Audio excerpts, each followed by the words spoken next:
ቆይ ግን ቃል የኔ ልጅ ካልሆነች የኔ ልጅ ማን ናት? ማን ልትሆን ትችላለች? እትዬ ሰላም ምን እንዳስጨነቀሽ አላውቅም። በጨለመ ቁጥር ግን ወደ ንጋት እየሄደ መሆኑን አስቢ። ችግር በበረከተ ቁጥር ደስታ እየቀረበ እንደሆነ አትርሺ።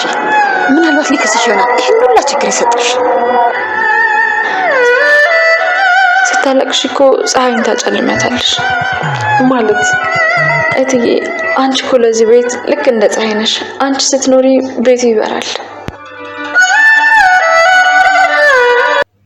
በድጋሚ አቶ በኃይሉ ሰላምን አሁንም እያጭበረበራት ይገኛል። ሰላም እንግዲህ የዲኤንኤ ምርመራ ማድረግ አለብሽ፣ ልጅ መሆንሽን የማረጋግጠው ዲኤንኤ ምርመራ ስታደርጊ ብቻ ነው በማለት እንግዲህ ውሳኔ ላይ ደርሳ ዲኤንኤ ምርመራም አድርጋለች። ነገር ግን የዲኤንኤው ምርመራ ምን ሆነ ስንል ተቀየረ። በኃይሉ አሁን ደግሞ እሱን አስቀይሮ ሌላ ነገር ውስጥ ገብታለች ሰላም ማለት ነው። እንድትጸጸት ሆናለች። መጀመሪያ እንግዲህ የዲኤንኤ ምርመራ ማድረግ የምፈልገው እኔ ራሴ በማውቀው ዶክተር ነው እንጂ በእናንተ ዶክተር አይደለም ብላ ነበረ። ነገር ግን እሷ አምጥታ በቤት ውስጥ ምርመራ ካስደረገች በኋላ ዶክተሩን ተከታትሎ ገንዘብ በመክፈል የዲኤንኤ ውጤቱ እንዲቀየር አድርጓል ማለት ነው። በጣም ነው የሚያሳዝነው። ሰላም ጤና ይስጥልኝ ውድና የተከበራችሁ የቻናሌ ቤተሰቦች እንዴት አላችሁ? በያላችሁበት ሰላማችሁ ይብዛ። እንኳንም ለብርሃነ ትንሣኤው በሰላም አደረሳችሁ። እንግዲህ ብርሃነ ትንሣኤ ላይ ደርሰናል። አሁን ከብዙ መጥፋት በኋላ እኔም ተገኝቻለሁ። ለዚህ ቻናል አዲስ ከሆናችሁ ሰብስክራይብ፣ ላይክ፣ ሼር እያደረጋችሁ እንድታበረታቱኝ በአክብሮት ተጋብዛለሁ። ነባር ቤተሰቦች ናችሁ እንግዲህ የሁል ጊዜ አብሮነታችሁ ስለማይለየኝ ከልብ አመሰግናለሁ። አደራ ድራማ ቀጣዩን ክፍል ወደ እናንተ እዤላችሁ መጥቻለሁ። በዚህ ክፍል እንግዲህ አዳዲስ ነገሮች ተፈጥረዋል። የወይዘሮ ሰላም ፈተና አሁንም እንደቀጠለ ይገኛል። እንግዲህ ገንዘብ ወዳድ ወንድም ሲኖራችሁ እንደዚህ በጣም ከምንም በላይ ከባድ ነው ማለት ነው። እያጭበረበራት ይገኛል። ቃል እንግዲህ ልጅ ሳትሆን ሰላም ቤት ያው ልጅ ናት ተብላ ገብታለች። ይሄ ደግሞ የሆነው በገንዘብ አማካኝነት ነው። ሰው ለገንዘብ ብሎ እምነቱን ቃሉን እንደሚያጥፍ እንግዲህ የምንመለከትበት ድራማ ነው። አደራ ደግሞ አስተማሪ የሆነ የስደተኞችን ሕይወት የተመለከተ ልዩ ድራማ ነው ማለት ነው። ሁላችንም ከዚህ ድራማ እንግዲህ ብዙ ነገር ልንገነዘብበት ልንማርበት ይገባል ብዬ አስባለሁ። አብዛኞቻችን እንግዲህ ስደት ላይ ስንኖር ብዙ ነገርን በአደራ ልናስቀምጥ እንችላለን። ያንን ያስቀምጠውን አደራ እንዳስቀምጥ ነው እናገኘዋለን ወይ የሚለው እንግዲህ ይሄንን ጥያቄ እናንተ ለራሳችሁ ሁላችሁም የራሳችሁ መልስ የሆነ ነገር ትሰጡበታላችሁ ብዬ ተስፋ አደርጋለሁ። በእርግጥ አንዳንድ ጥሩ አደራቸውን በአግባቡ የሚወጡ ለሰው አደራ የሚጠነቀቁ መልካም ሰዎች አሉ። በዛው ልክ ደግሞ ጥሩ ያልሆኑ ሰዎች ልክ እንደ በኃይሉ አይነት ሰዎች አሉ ማለት ነው። በኃይሉ እንግዲህ ስደተኛ እህቱ ሰላምን ለ10 ዓመታት ስደት ሀገር ቆይታ ከገባች በኋላ በአደራ ሰጥታ የሄደችው ልጇን የትም አውጥቶ ጥሎ በዛ በመጣችበት ሰዓት ላይ ደግሞ ግዴታ ልጇ ስለምትፈልግ ሌላ ልጅ ወደ እሷ ህይወት አንጥቶ ንብረቷን ገንዘቧን ለመውረስ ለመዝረፍ እያደረገ ያለው ጥረት እስካሁን እንግዲህ ግብግቡ እንደቀጠለ ነው ማለት ነው። በአሁኑ ሰዓት ላይ ገንዘብ ለማግኘት ብለው ሰዎች የሰውን ህይወት በዚህ ልክ ዋጋ የሚያስከፍሉ አሉ። ሰላም ታዲያ ከብዙ ውጣ ውረድ በኋላ ቃልን እንግዲህ ልጄ ናት ብላ ስታምን ነው እስካሁን የቆየችው። አሁን ላይ ግን እንግዲህ ልጇ እንዳልሆነች ሰምታለች። ልጇ እንዳልሆነች ከሰማች በኋላ ግን ያደረገችው የዲኤንኤ ምርመራ ማድረግ አለብሽ ነው ያለችው። ይሄ ደግሞ እንግዲህ የሰማችውን ነገር ተጠራጥራ ዲኤንኤ ምርመራ ማድረግ አለብሽ፣ ልጄ መሆንሽን በዛ ነው ማረጋግጠው ማለት ይሄ እንግዲህ የሰላም ጥፋት አይደለም። የሰማችውን ነገር ማረጋገጥ አለባት። ዲኤንኤ ምርመራው መጥቶ ልጇ ከሆነች እሰየው ብላ ተቀበላለች። ልጇ ካልሆነች ደግሞ ያው ቃል በእርግጥ ልጇ አይደለችም እና ልጇ አይደለችም ያ ነገር ከህይወቷ ታስወጣትና የራሷን ልጅ ትፈልጋለች ማለት ነው። የእሷ ሀሳብ እንግዲህ ይሄ ነበረ የሆነው። የዲኤንኤ ምርመራ ማድረግ አለብሽ ስትባል ቃል ታዲያ በጣም ነው የደነገጠችው፣ በጣም ነው የተናደደችው። እንደምናውቃት ቃል እንግዲህ ያው ታስመስላለች፣ እሷን በኃይሉ የሚያስመስላሉና እኔ ልጅሽን እንዴት አታምኚኝም? እንዴት የዲኤንኤ ምርመራ አድርጌ ትይኛለሽ? እንዴት እንደዚህ ይደረጋል? እንዴት ትጠራጠሪኛለሽ? እኔ እናቴ ያልሆነች ሴት ጋር ምን ልሰራ እቀምጣለሁ? እኔም እኮ መጠራጠር ነበረብኝ ማለት ነው። እናቴን አገኘው ብዬ ተደስቼ ሳልጨርስ በዚህ ልክ እንዴት ትጠራጥሪኛለሽ? በማለት እንግዲህ በጣም ቅሬታ አምጥታለች። ቅሬታ ብታመጣም ሊፈረድባት አይችልም። ምክንያቱም ምን ያለበት ምን አይችልም አይደለም የሚባለው። ውጤቱ ምን እንደሚሆን ስለምታውቅ አስቀድማ እንግዲህ ማስመሰል እና መከራከርን የጀመረችው። ይሄንን ስታደርግ ታዲያ ሰላም እንደ በፊቱ አይ በቃ ልጄ አንቺን ከሚከፋሽ የዲኤንኤ ምርመራው ይቅር የምትላት መስሏት ነው። ሰላም እንግዲህ በአሁኑ በጣም ነበረ ቆራጥ የሆነችው። የበኃይሉና የቃል መቀያየርም ደግሞ ታዲያ የሆነ ነገርማ አለ ማለት ነው። ዲኤንኤ ምርመራ ይደረግ ስል ለምን እንደዚህ ሁለቱም ደነገጡ? ለምንስ ይርበተበታሉ? የሰማሁት ነገር እውነት ነው ማለት ነው። ዲኤንኤ ምርመራውን ማድረግማ ግዴታ ነው፣ መተው የለብኝም ብላ እንግዲህ ለራሷ ቃል የገባችው።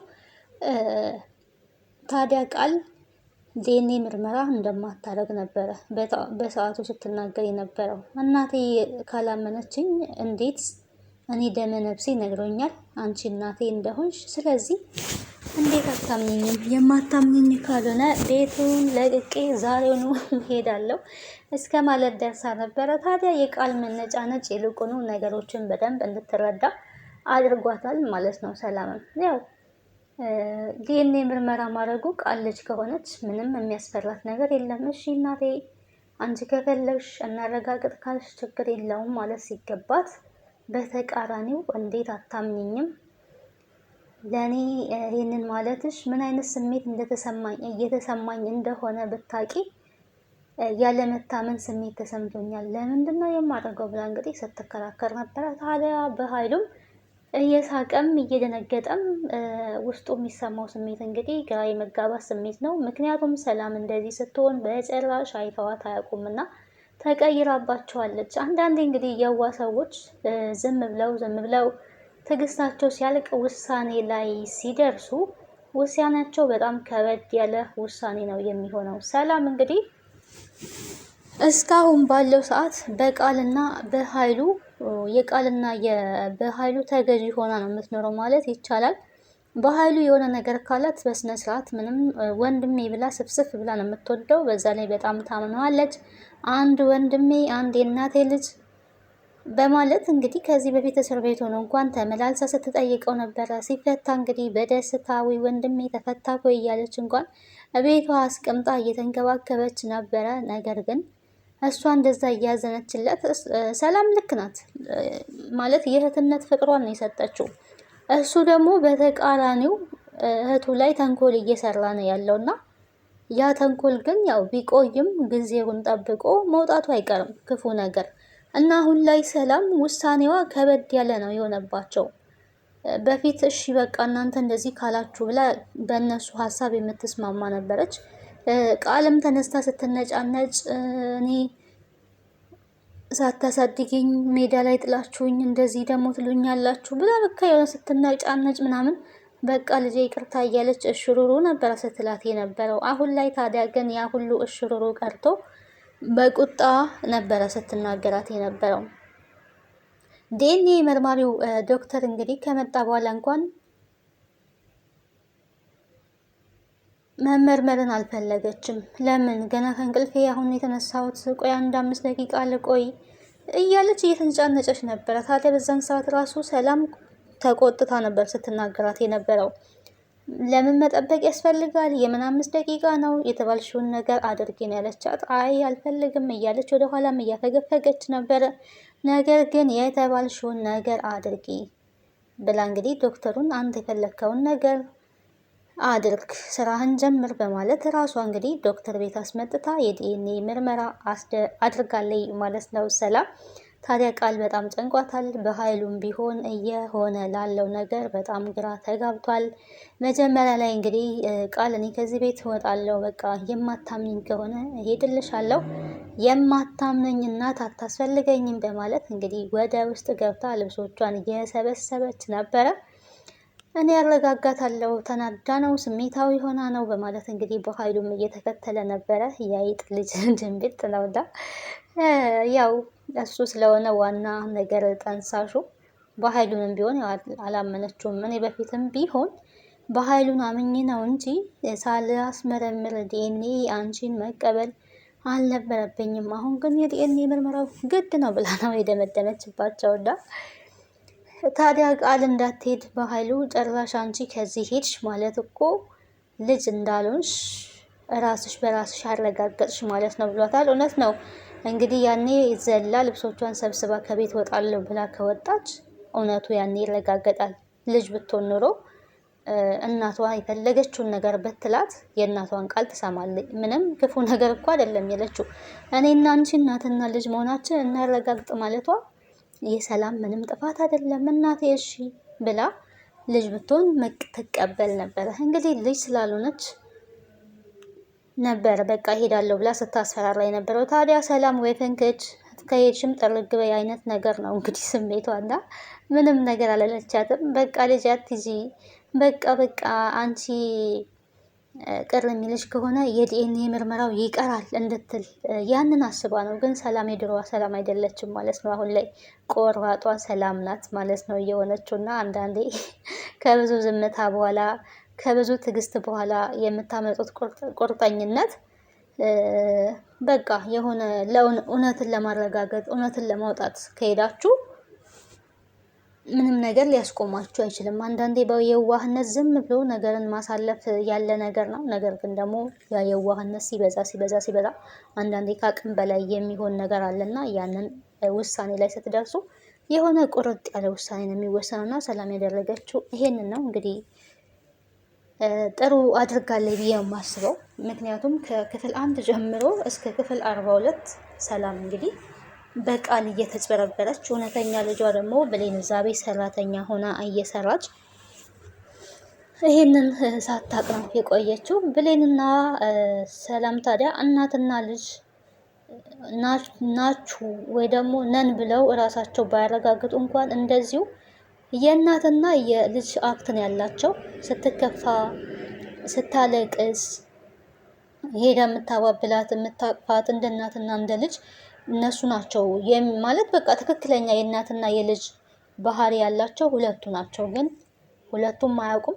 ሰላምም ብሌን ልጇ እንደሆነች አታውቅም። ብሌንም እንግዲህ ሰላም አሰሪዋ እንደሆነች እንጂ ወላጅ እናቷ እንደሆነች አታውቅም። ብሌን እንግዲህ እናቷን በመፈለግ ላይ ያለች አሁን ላይ እንደውም ከተጭበረበረች በኋላ እናቷ ያልሆነችን ሴት እንግዲህ በገንዘብ ገዝተው ካመጡ በኋላ ያንን ካወቀች በኋላ ስለ እናቷ ብዙም እየፈለገች አይደለም። እንግዲህ በስተመጨረሻ ያው ቢዘገይም እንኳን እናቷን አንድ ቀን ማግኘቷ አይቀርም። አሁን ላይ ዲኤንኤው ቢጭበረበርም እንኳን ደግሞ ሰላም አሁንም የሆነ ነገር ማድረጉ አይቀርም። አሁን ላይ ኦልሬዲ እየነቃች ስለሆነ በጊዜ ሂደት ደግሞ የሆነ ነገር ታረጋለች። ግን ደግሞ ፈጣሪ ሆይ እርዳኝ እያለች ነው የምትገኘው። ደስ የሚለው ነገር እንዳልጸጸት በማረገው ነገር እውነተኛው መንገድ ምራኝ እናቴ፣ ልጄ እሷ ካልሆነችስ ምንድን ነው የማረገው? ልጄስ ማናት ማለት ነው እያለች እንግዲህ ግራ በመጋባት ውስጥ ትገኛለች። በጭንቀት ውስጥ በለቅሶ ውስጥም ትገኛለች። ታዲያ ወይዘሮ ገነት ምን ብላታለች? ጨለማው በበረታ ቁጥር እየነጋ ነው የሚሄደው፣ ንጋት ይመጣል። መከራዎች በበዙ ቁጥር የሚያስደስት ነገር ነው ወደ ህይወታችን የሚመጣው ብላለች። እና ድንቅ አባብል ነው። በነገራችን ላይ አንዳንዴ በጣም በፈተናዎች ስትወጠሩ አያልፉም የማያልፍ ነገር የሚመስላችሁ በህይወታችሁ ሲመጣ ያ ነገር እናንተን ሊያበረታ እናንተን ሊያጠነክር ከዛ በኋላ ደግሞ ወደ ህይወታችሁ ጥሩ ነገር ነው የሚመጣው እና ያ ማለፊያ መንገድ ነው። ስለዚህ ጨለማ ሲበረታ እንግዲህ ከጨለማ በኋላ ነው ብዙውን ጊዜ ብርሃን የሚታየው አይደለም። ያንን ጥሩ አባብል ብላታለች ወይዘሮ ገነት። እንደውም በጣም ያስደነቀኝ አባብልና የምወደው አባብል ነው። የጨለማ መበርታት እንግዲህ ለብርሃን እስከሆነ ድረስ የሰላም መፈተንም እውነቱን ልታወጣ ለዘመናት እንግዲህ ልጇ ያልሆነችን ልጅ በጉያዋ ይዛ ስትንከባከብ በስተመጨረሻም እንግዲህ ገንዘቧን ካለመበላት ፈጣሪ ሊታደጋት ነው እና እግዚአብሔር የካሳ አምላክ ነው። ኤኒዌይስ ያው ድራማ ነው። በእርግጥ ግን እንደዚህ በእውነተኛ ታሪክም የሚጭበረበሩ ዋጋ የሚከፍሉ እናቶች አሉ። ነገር ግን ደግሞ ዋጋ መክፈላቸው ጊዜያዊ እንጂ ዘላቂ አይሆንም ማለት ነው። የፍላሽ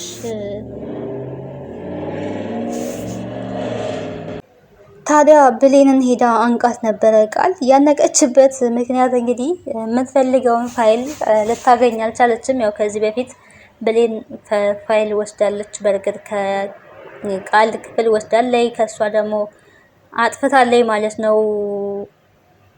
የሷን ፋይል አጥፍታባታለች። ያው ማጥፋት ስላለባት ነው ያጠፋችው። ይሄንን እንግዲህ አውቃለች ማለት ነው። አሁን ላይ ቃል አውቃለች። ሄዳ አንቃት ነበረ። በዛን ሰዓት እንግዲህ ወይዘሮ ሰላም አይታ ደርሳ እንግዲህ አስጥላታለች። ከዛም ውጪ ብላ ነው ስታባረሯት የነበረው። ምን ያህል እንደቆረጠችባት ነው የሚያስታውቀው። ባይ ባይ። ቀጣዩን ክፍል ወደ እናንተ